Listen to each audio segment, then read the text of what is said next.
Good morning my dear students, welcome again on our YouTube channel. Students, आज हम एक नया चैप्टर स्टार्ट करेंगे, केमिकल बॉन्डिंग।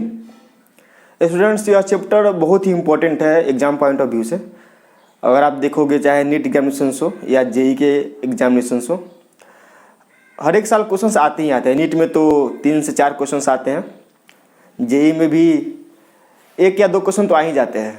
ठीक है, चाहे जेई मेंस हो या जेई एडवांस हो, एडवांस में भी क्वेश्चन आते हैं केमिकल बॉन्डिंग से। दूसरी बात यह है कि केमिकल बॉन्डिंग पढ़ने के बाद जो आपका इनऑर्गेनिक के लिए जो अंडरस्टैंडिंग है वो काफ़ी लॉजिकल हो जाता है। इनऑर्गेनिक आपके लिए आसान होने लगता है। सेकंड बात यह है कि ऑर्गेनिक भी आपके लिए थोड़ा समझना ईजी होने लगता है। केमिकल बॉन्डिंग आने से केमिस्ट्री आपके लिए थोड़ा आसान हो जाएगा।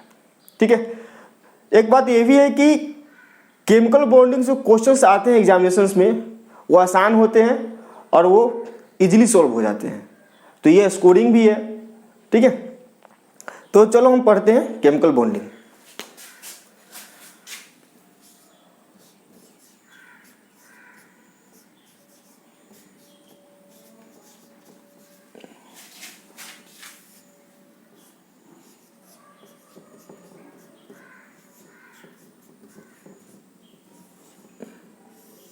ठीक है, जैसा कि आप देख रहे हो, नाम से क्लियर है, 2 वर्ड्स है, केमिकल और bonding.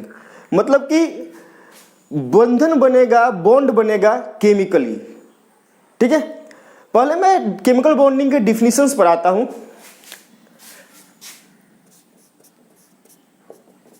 It is the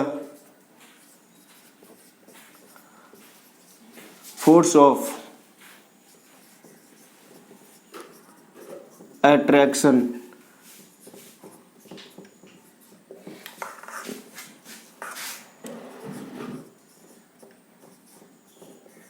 between atoms, molecules and ions to get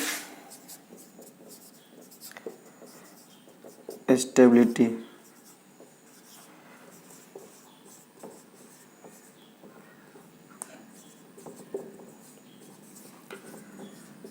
by decreasing energy। ठीक है, एटम्स, मॉलिक्यूल्स और आयंस के बीच एक फोर्स ऑफ अट्रैक्शन होता है जिससे वो एक दूसरे से बॉन्डेड हो जाते हैं, बंध जाते हैं, और due to this bond stability बढ़ता है, because there will decrease in energy. Energy में डिक्रीज होगा, इसलिए स्टेबिलिटी बढ़ता है। आपने ऐसा ग्राफ जरूर देखा होगा। ठीक है, अगर मैं यहां लिख लूं एनर्जी का कर्व, ठीक है, और मैं यहां डिस्टेंस, एनर्जी ई है और इधर डिस्टेंस आर है, आर ये डिस्टेंस का टर्म। ठीक है, थोड़ा सा मैं नीचे बनाती है, ऊपर बनाता हूं। या जो एक्सिस है वो आर का है, डिस्टेंस। ठीक है, इनिशियली जब 2 एटम्स इनफाइनाइट डिस्टेंस पर होंगे, ठीक है, जैसे यह 2 एटम्स है, मान लेते हैं यह न्यूक्लियस है, यह इलेक्ट्रॉन, यह एटम ए है, और दूसरा कोई भी एटम होगा, उस एटम के पास भी न्यूक्लियस होगा और इलेक्ट्रॉन होगा। तो इनिशियली जब एटम ए और बी एक दूसरे से इनफाइनाइट डिस्टेंस पर होंगे तो उनके बीच का जो एनर्जी होगा, जो पोटेंशियल एनर्जी होगा, वो 0 होगा। ठीक है, ग्राफ कुछ ऐसा आपने देखा होगा। अब क्या होगा, जब इनफाइनाइट डिस्टेंस पर है या आर डिस्टेंस इनफाइनाइट है, इसके बीच का पोटेंशियल एनर्जी अप्रोक्सीमेटली लगभग 0 हो जाएगा। ठीक है, और दूसरी बात, जैसे जैसे डिस्टेंस बढ़ेगा, मतलब उनके बीच अभी इनिशियली अट्रैक्शन होगा और उनके वो दूसरे को अप्रोच करेंगे, वैसे वैसे क्या होगा, एनर्जी कम होते जाएगा। चलो इसको हम देखते हैं, तो ये कर्व आपको इजीली समझ में आ जाएगा। क्या क्या होगा, एटम ए के न्यूक्लियस और इस इलेक्ट्रॉन के बीच अट्रैक्शन होगा। ठीक है, मैं यहां लिखता हूं अट्रैक्शन है। सिमिलरली एटम बी के न्यूक्लियस और एटम ए के इलेक्ट्रॉन के बीच अट्रैक्शन होगा। फिर क्या होगा, इन दोनों के बीच रिपल्सन होगा और इस इलेक्ट्रॉन के बीच भी रिपल्सन होगा। ठीक है, मैं नीचे भी लिख देता हूं, क्या होगा, एटम ए के प्रोटॉन और एटम बी के प्रोटॉन के बीच रिपल्सन होगा, एटम ए के इलेक्ट्रॉन और एटम बी के इलेक्ट्रॉन के बीच रिपल्सन होगा, एटम ए के प्रोटॉन और एटम बी के इलेक्ट्रॉन के बीच अट्रैक्शन होगा। ठीक है, फिर एटम ए का इलेक्ट्रॉन और एटम बी के प्रोटॉन के बीच में भी अट्रैक्शन होगा। तो इनिशियली क्या होगा कि जब एटम एक दूसरे को अप्रोच कर रहे होंगे तो उनके बीच अट्रैक्शन का फोर्स काफी ज्यादा होता है, तो एक दूसरे के काफी नजदीक आते जाएंगे आते जाएंगे आते जाएंगे। एक डिस्टेंस ऐसा होगा जहां पर एनर्जी में मिनिमम हो जाएगा और force of attraction equal to हो जाएगा फोर्स ऑफ रिपल्सन के। इसको बोलते हैं इक्विलिब्रियम कंडीशन, जहां पर फोर्स ऑफ अट्रैक्शन इक्वल है फोर्स ऑफ रिपल्सन के, और यही बॉन्ड फॉर्मिंग कंडीशन है। ठीक है, अगर आप इस पॉइंट से अब ज्यादा देखोगे तो क्या हो जाएगा, फोर्स ऑफ रिपल्सन ही ज्यादा हो जाएगा किससे, फोर्स ऑफ अट्रैक्शन से। ठीक है, इधर इस पॉइंट के बाद कहीं भी पॉइंट आओ, ये मिनिमम एनर्जी का पॉइंट है, और इस पॉइंट करके इधर जाओगे कहीं भी तो फोर्स ऑफ अट्रैक्शन क्या हो जाएगा, ग्रेटर हो जाएगा फोर्स ऑफ रिपल्सन से। जब फोर्स ऑफ अट्रैक्शन ज्यादा है फोर्स ऑफ रिपल्सन से, तो अभी एटम दूसरे को और नजदीक आएंगे। ठीक है, और जब फोर्स ऑफ रिपल्सन ज्यादा होने लगेगा मतलब क्या होगा, एटम दूसरे से दूर जाने लगेंगे। तो यहां पर जो है ये जो पॉइंट है force of attraction equal to force of repulsion, this is bond forming condition. ये जो आपको डिस्टेंस दिख रहा है इसको बोलते हैं बॉन्ड एनर्जी। मतलब जब दो एटम के बीच बॉन्ड बनेगा तो कुछ ना कुछ बॉन्ड एनर्जी होगा, और यहां से जो आपको ये डिस्टेंस दिख रहा है इसको बोलते हैं बॉन्ड लेंथ। तो हम in this chapter we have to also study about bond parameters. तो हम बॉन्ड पैरामीटर्स में इन चीजों का डिटेल डिस्कशन करेंगे, लेकिन आपने भी समझा होगा कि बॉन्ड एनर्जी क्या होता है, बॉन्ड लेंथ क्या होता है। And for different type of atoms there will be different type of bonding. जैसे हाइड्रोजन के बीच में डिफरेंट टाइप का बॉन्ड होगा, ऑक्सीजन के बीच में डिफरेंट टाइप का बॉन्ड होगा, नाइट्रोजन के बीच में डिफरेंट टाइप का बॉन्ड होगा। तो जब किसी भी एटम के बीच बॉन्ड बनता है तो उनका बॉन्ड एनर्जी और बॉन्ड लेंथ ये चीजें फिक्स होती है, बॉन्ड ऑर्डर भी फिक्स होता है। ठीक है, जैसे हाइड्रोजन का जो बॉन्ड लेंथ होगा वो फिक्स होगा, और ऑक्सीजन के बीच जो बॉन्ड लेंथ होगा वो भी फिक्स होगा। लेकिन हाइड्रोजन के बीच जो बॉन्ड लेंथ होगा वो डिफरेंट होगा, और ऑक्सीजन के बीच जो बॉन्ड लेंथ होगा वो डिफरेंट होगा। तो डिफरेंट एटम्स के लिए बॉन्ड लेंथ और bond energy bond order different होंगे। ठीक है, चलो, तो अभी तक यहाँ आपने समझ लिया कि बॉन्ड पैरामीटर्स में आपने बॉन्ड लेंथ बॉन्ड एनर्जी समझा और बॉन्ड बनाने का कंडीशन समझा। तो हम बात कर रहे थे बॉन्ड फॉर्मिंग कंडीशंस की, तो मैं फर्स्ट लिख देता हूं, at the minimum distance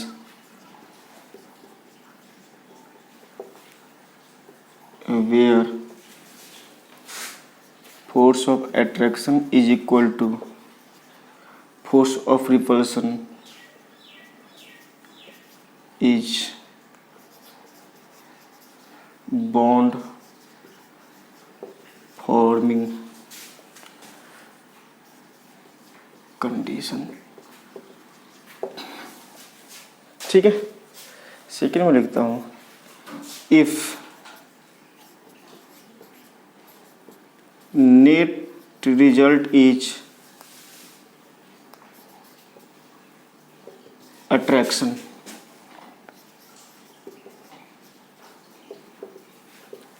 then atoms will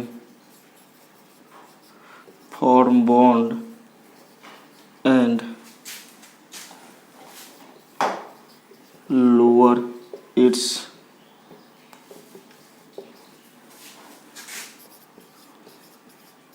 energy।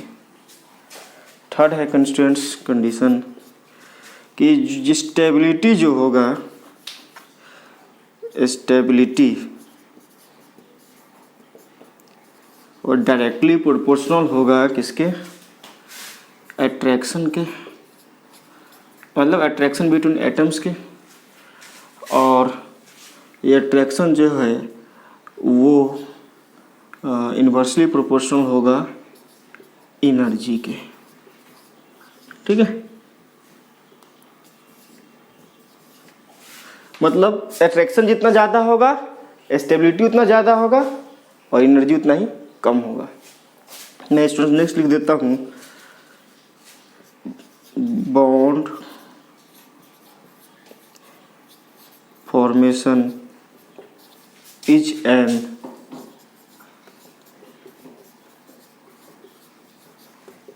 Exothermic process.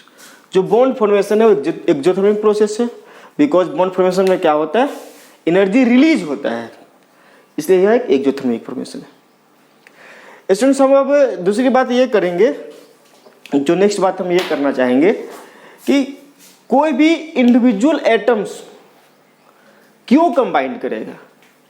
ठीक है,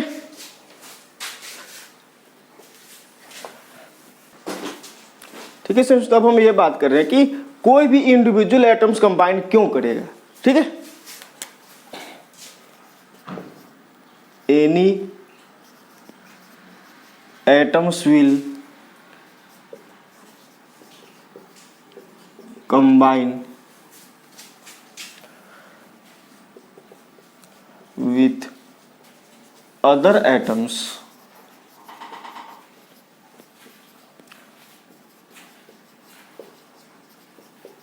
to form molecule if it has more stability than individual atoms. ठीक है, मतलब जब मॉलिक्यूल्स का स्टेबिलिटी ज़्यादा हो इंडिविजुअल एटम से तभी वो एटम्स कंबाइन करेंगे, नहीं तो नहीं करेंगे। जैसे हाइड्रोजन दूसरे हाइड्रोजन से कंबाइन करके H2 बना लेता है, बिकॉज ये जो H2 है जो मॉलिक्यूलर फॉर्म है हाइड्रोजन का वो ज़्यादा स्टेबल होता है हाइड्रोजन के एटॉमिक फॉर्म से। अब दूसरी बात यह है कि एटम बॉन्ड क्यों बनाते हैं। ठीक है, और कैसे बनाते हैं। तब एटम आपको बॉन्ड क्यों और कैसे बनाते हैं ये आपको समझने के लिए, इसका इलेक्ट्रॉनिक स्ट्रक्चर समझने के लिए सबसे पहले आपको इनर्ट गैस का इलेक्ट्रॉनिक स्ट्रक्चर समझना होगा। तो इनर्ट गैस क्या है, हम आ जाते हैं इनर्ट गैसेस पर।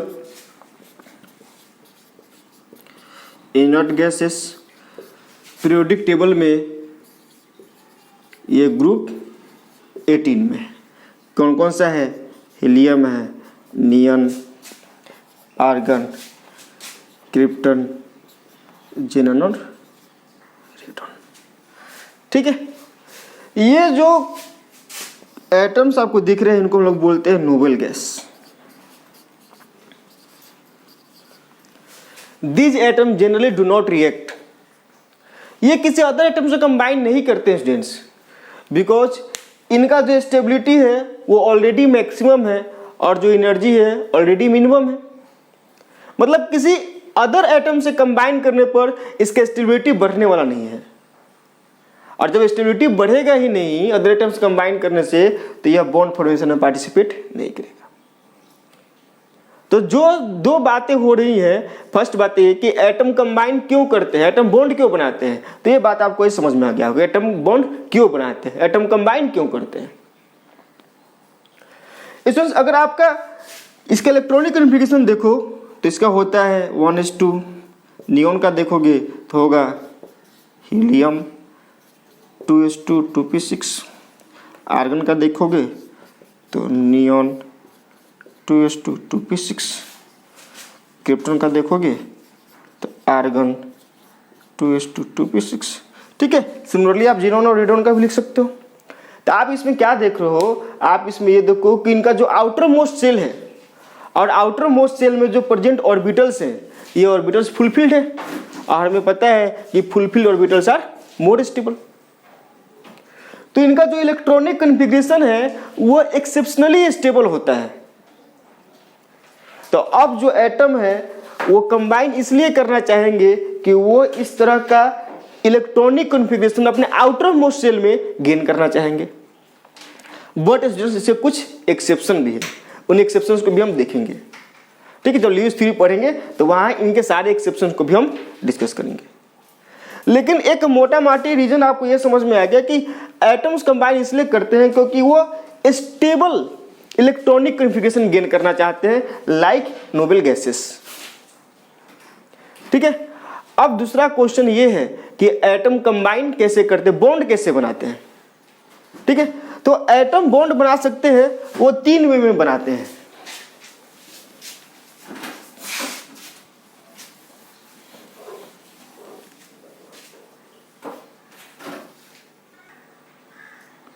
ठीक है दोस्त, तो हम ये देखते हैं कि एटम कंबाइन कैसे करते हैं।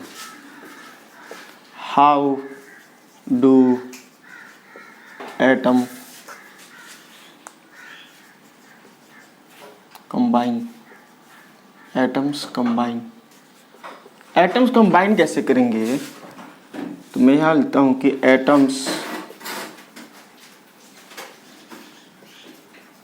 Combine in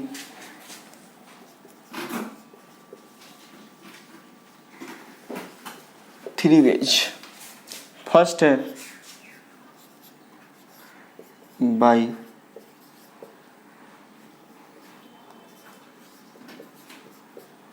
loss of electron, second है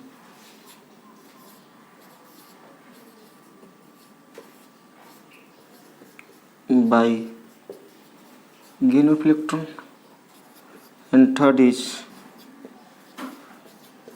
by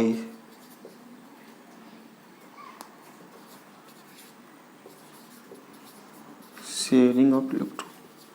एटम 3 ही तरीके से कंबाइन कर सकते हैं, या तो इलेक्ट्रॉन लॉस करके, या तो इलेक्ट्रॉन गेन करके, या तो इलेक्ट्रॉन का शेयरिंग करके। लेकिन अब क्वेश्चन ये है कि हमें कैसे पता चलेगा कि कौन सा एटम इलेक्ट्रॉन गेन करेगा, कौन सा एटम इलेक्ट्रॉन लॉस करेगा और कौन सा एटम इलेक्ट्रॉन शेयर करेगा। तो स्टूडेंट्स हमें पता है कि एटम्स जो होते हैं वो एलिमेंट्स का एक पार्ट होते हैं, और एलिमेंट्स क्या है, इलेक्ट्रोपॉजिटिव भी होते हैं, इलेक्ट्रोनेगेटिव भी होते हैं। इलेक्ट्रोपॉजिटिव कहने का मतलब है कि वैसे एलिमेंट्स के एटम्स या वैसे एटम्स आप डायरेक्टली बोलो जिनका टेंडेंसी होता है इलेक्ट्रॉन लॉस करने का, वो तो इलेक्ट्रोपॉजिटिव। लाइक मेटल्स, जितने भी मेटल्स हैं वो इलेक्ट्रोपॉजिटिव एलिमेंट्स हैं, उनका टेंडेंसी होता है इलेक्ट्रॉन लॉस करने का। ठीक है, तो बाय लॉस ऑफ इलेक्ट्रॉन जो ये करेंगे वो करेंगे कौन, इलेक्ट्रो पॉजिटिव एलिमेंट्स, मतलब मेटल्स। ठीक है, अब सेकेंड है कि by gain of electron, electron gain कौन करेंगे, तो इलेक्ट्रॉन गेन कर सकते हैं इलेक्ट्रोनेगेटिव एलिमेंट्स। ठीक है, जैसे electronegative elements generally non metals होते हैं। और शेयरिंग इलेक्ट्रॉन कौन करेगा, तो some elements have little tendency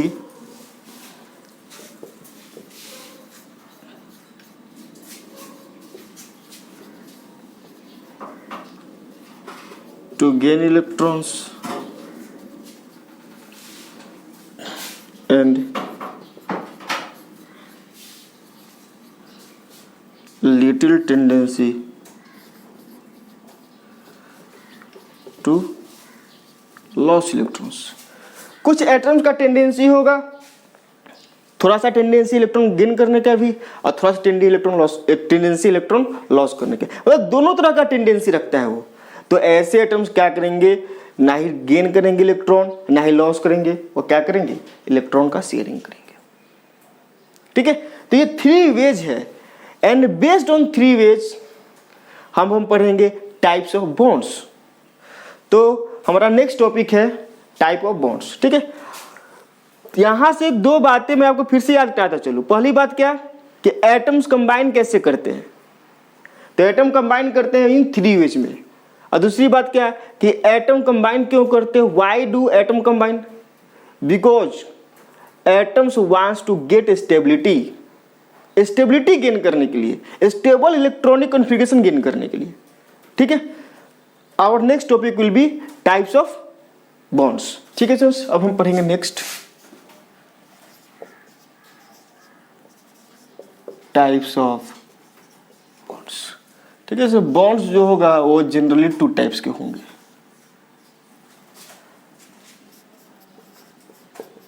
inter atomic bond,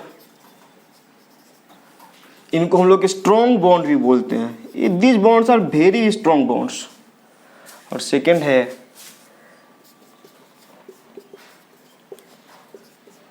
intermolecular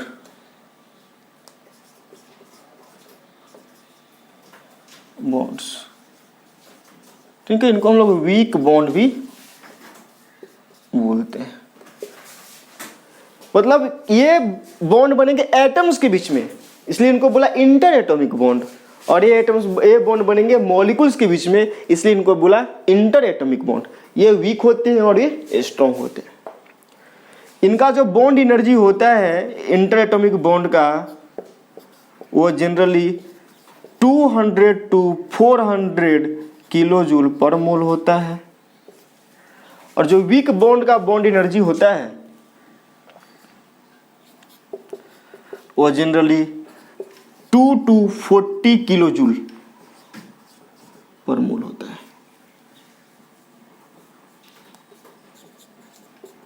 ठीक है, स्ट्रॉन्ग बॉन्ड का बॉन्ड एनर्जी आप देख लो ना 200 to 400 किलो जूल, और वीक बॉन्ड्स का 2 to 40 ओनली। अब जो इंटर एटॉमिक बॉन्ड है, मतलब स्ट्रॉन्ग बॉन्ड्स हैं, वो भी बहुत सारे टाइप्स के होते हैं। किस किस टाइप्स के होते हैं, तो फर्स्ट होगा आयोनिक बॉन्ड। ठीक है, सेकेंड है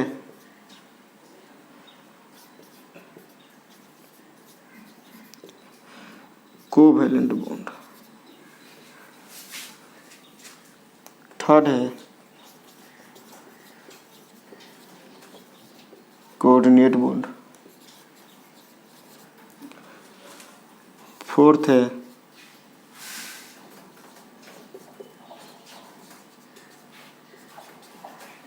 मेटालिक बॉन्ड। और जो इंटरमोलिकुलर बॉन्ड है ये 2 टाइप के होते हैं।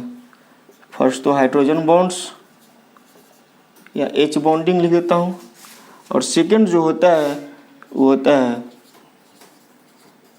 Wander Waals bond. ठीक है, तो आप देख रहे हो कि इंटर एटॉमिक बॉन्ड हमने कितने टाइप्स के लिखा, 4 टाइप्स के लिखे हैं। और जो इंटरमोलिकुलर बॉन्ड्स है वो 2 टाइप्स के लिखे हैं, H बॉन्डिंग और वांडर वाल्स बॉन्ड।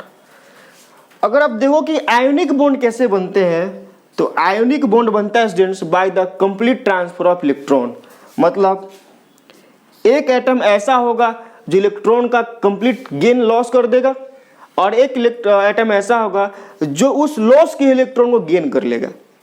मतलब एक इलेक्ट्रोपॉजिटिव एलिमेंट होना चाहिए और एक इलेक्ट्रोनेगेटिव एलिमेंट होना चाहिए। ठीक है, तो आयोनिक बॉन्ड बनेगा एक तो इलेक्ट्रोपॉजिटिव एलिमेंट और दूसरा इलेक्ट्रोनेगेटिव एलिमेंट। मतलब आप ऐसा समझ लो कि एक मेटल होना चाहिए और दूसरा नॉन मेटल होना चाहिए।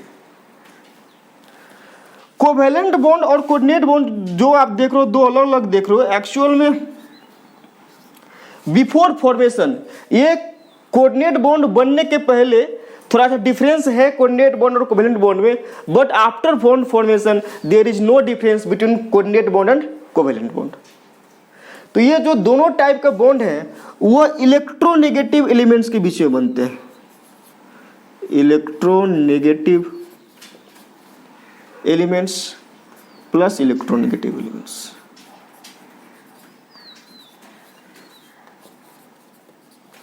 मतलब जनरली दो नॉन मेटल्स के बीच में ये कोवेलेंट बॉन्ड्स और कोऑर्डिनेट बॉन्ड बनते हैं, और जो मेटालिक बॉन्ड है वो दो मेटल के बीच में बनेगा। मतलब दोनों एटम्स होंगे मेटल के ही एटम्स कंबाइन करेंगे। ठीक है स्टूडेंट्स, अब एच बॉन्डिंग भी दो टाइप का होता है। ठीक है, तो अब मेरे पास जगह नहीं है तो आप मैं मिटा के ऊपर लिखूंगा। ठीक है स्टूडेंट्स, तो अगर आप यहाँ तक देख सकते हो, आप यहाँ तक का स्क्रीनशॉट भी ले सकते हो। ठीक है,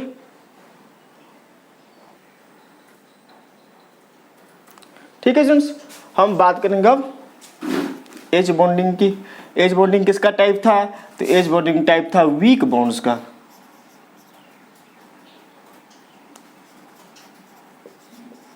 ठीक है, वीक बॉन्ड्स मतलब इंटरमोलिकुलर बॉन्ड्स का था example.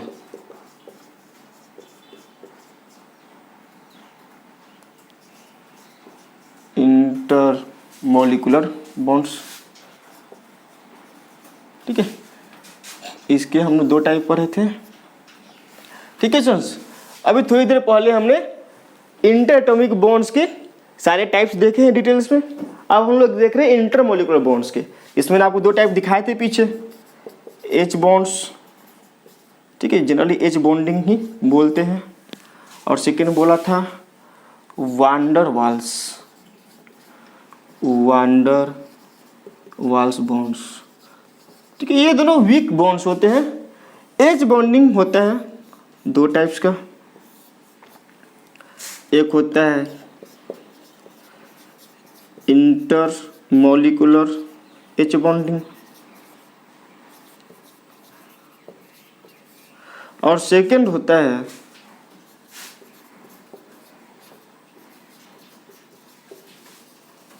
Intramolecular H bonding. Intermolecular H bonding कहने का मतलब है बिटवीन टू डिफरेंट और सेम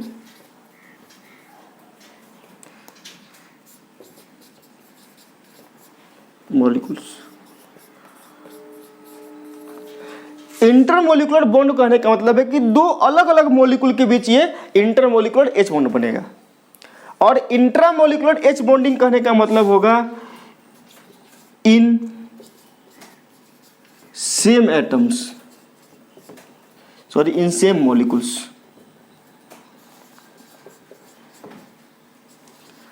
ठीक है, एक ही मॉलिक्यूल्स में यह एच बॉन्डिंग बन जाएगा। मतलब एक ही मॉलिक्यूल्स में दो डिफरेंट एटम होंगे और वो दोनों एटम मिलके एच बॉन्डिंग बना लेंगे। तो ठीक है, तो अब हमारा जो अब नेक्स्ट टॉपिक हमने समझना है वो समझना है कोवैलेंसी।